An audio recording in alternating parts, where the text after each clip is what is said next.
Vishakha Jamunapar railway station की ओर लगभग आधी रात के समय पटरियों पर भाग रही थी। वह घायल हालात में थी। उसके चेहरे की हवाइयां उड़ी हुई थी।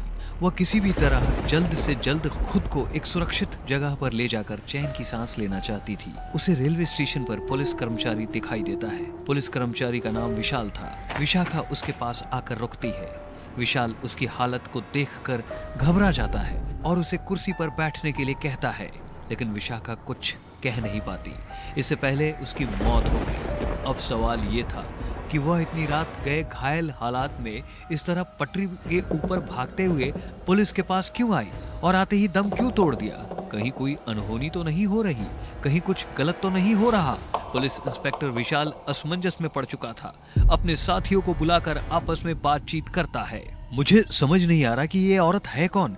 क्या इसे हमारी मदद की जरूरत है? आखिर यह किस खतरे का संकेत है?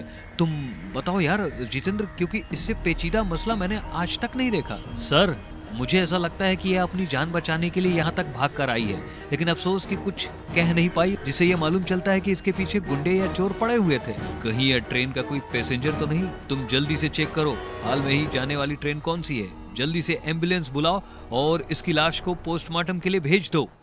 Yes sir. ट्रेन का ड्राइवर रवि ट्रेन की रफ्तार को दुगना कर चुका था।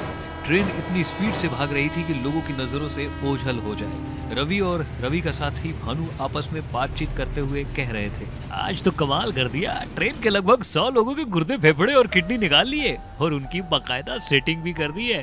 बस एक औरत भागते हुए ट्रेन से कूद गई और न जाने कहाँ गायब हो गई। कोई बात नहीं यार, इतना तो चलता रहता है। बाकी जितना माल इकट्ठा हुआ है उन्हें बेचने के लिए कोई 1.5 सियाना सौदागर ढूंढना पड़ेगा, ताकि उन सभी 100 लोगों के गुर्दे, फेफड़े और किडनी का सही दाम मिल सके। बेटा खेल गया तू, मौज कर दी। मुझे तो लगा हम बुरी तरह फंसे, लेकिन तेरा ये ट्रेन पैसेंजर के ऑर्गन स्मगलिंग का आइडिया तो रातों रात अमीर कर देगा। लेकिन उन 100 लोगों की लाशों का क्या करे? अगर किसी को भनक भी हुई तो सीधा जेल में उम्र भर चक्की चलानी पड़ेगी। ऐसा कुछ नहीं होगा, तू टेंशन ना ले। ऐसे ही कुछ दिन रवि और भानु हर रात उसी ट्रैक पर उसी ट्रेन में पैसेंजर्स के गुर्दे, फेफड़े और किडनी निकाल कर स्मगलिंग किया करते थे। ऐसे ही एक दिन भानु संध्या नाम की लड़की की गर्दन पर चाकू रखकर ट्रेन की लास्ट बोगी में लेकर जाता है। चारों तरफ लाशों के ढेर थे, खून से लथपथ डेड बॉडीज इधर उधर पड़ी हुई थी। लेकिन वो औरत माँ काली का प्रचंड रूप भी थी और गुस्से से दहाड़ पड़ी।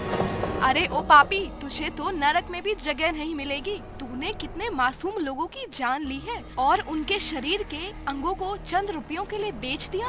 तुझे तेरी माँ भी कोसती होगी कि अपनी कोख से किस हैवान को जन्म दिया है मैंने। तेरी इतनी हिम्मत कि तूने मुझे हैवान कहा? रुक, अभी तेरी बोलती बंद करता हूँ। अरे तू क्या मेरी बोलती बंद करेगा? तुझे तो मैं। संध्या इतना बोलकर काली माँ का प्रचंड रूप ले लेती है और उसका सिर धड़ से अलग कर देती है। वहाँ जितनी भी लाशें इधर उधर पड़ी हुई थी उन्हें अपनी शक्तियों से जिंदा इंसान बना देती है। ट्रेन ड्राइवर रवि को कुछ गलत होने का एहसास हुआ। वह भानु की बोगी में आता है, लेकिन वहाँ भानु मरा पड़ा था और सभी लोग जिंदा और स्वस्थ हालत में थे। संध्या की नजर जैसे ही रवि पर पड़ती है वह बौखला जाता है। वह उसका भी वही हश्र करती है जो हाल उसने भानु का किया था। कुछ ही देर में सब कुछ ठीक हो जाता है। ट्रेन ड्राइवर रवि के मर जाने के बाद संध्या खुद ट्रेन चलाने लगती है और सुबह होते ही वह कहीं गायब हो जाती है। सभी लोगों के मुख पर संध्या का नाम रटा हुआ था।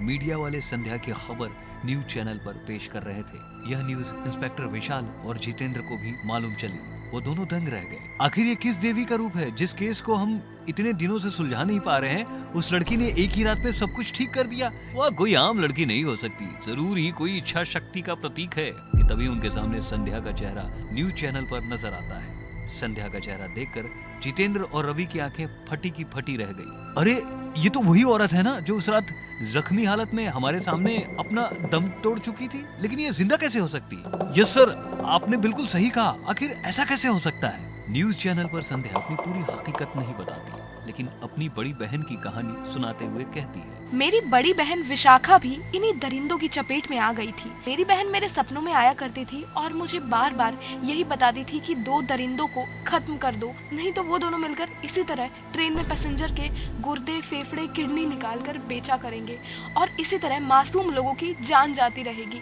मुझे ये सपने बार बार आया करते थे, जिसकी वजह से मेरे अंदर एक बदले की आग का जन्म हुआ और इस तरह मैंने उन 2 राक्षसों का खात्मा कर दिया। संध्या की कहानी सुनकर रवि और जितेंद्र उस दिव्य शक्ति को सल्यूट करते हैं।